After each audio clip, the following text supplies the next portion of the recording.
Hi, this is Charting Man Dan of TheChartGuys.com, home of technical analysis education. Click the link for a free week trial, no credit card required, and gain access to our multiple live broadcasts daily, community chat room, educational videos, nightly watch lists, and more. Invest in your education and future and join the community today.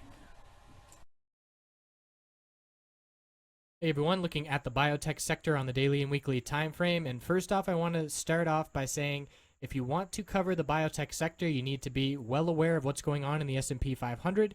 And if you want to be well aware of what's going on in the S&P 500, you need to be watching oil. So there's a connection between all of them. The algorithms definitely have some formulas that account for both. And what we saw with the S&P 500, the 7 days that oil was in a pretty steep downtrend, the S&P 500 traded essentially flat, straight across. And then as soon as we saw a bullish day in oil, a bounce, we could see the reaction to the markets, and it took it to all-time highs. And we can see how strong that correlation is by watching the 5-minute charts. And they're almost identical on oil and SPY, the S&P 500, when oil is bullish, but not so much when oil is bearish. So it's important to be aware of that correlation. And we know that when SPY is bullish, the biotechs are more likely to be bullish.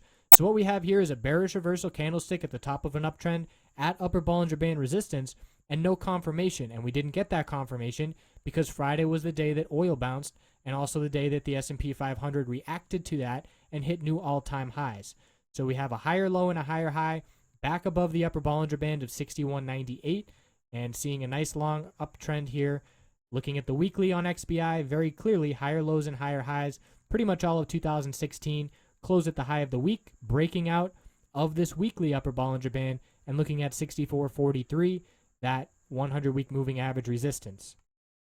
IBB, which is the NASDAQ Biotechs, also broke the recent high, not above its upper Bollinger Band, but the 2 days back testing its 200-day moving average of 285.50 is a good indication for the bulls. And the weekly time frame is a lot different than XBI. We can see it is lower highs and lower lows as opposed to higher lows and higher highs. So a completely different trend in 2016, but the bulls are trying to change that. To do so, they're going to need to get over this 50-week resistance and break this high back here of 289.53. So we're very close to doing that, and that would be a key break of resistance that has us looking up at the 100-week as well. But this 50-week resistance is going to be just above 290 to start next week, and we'll have to watch how the price reacts to that.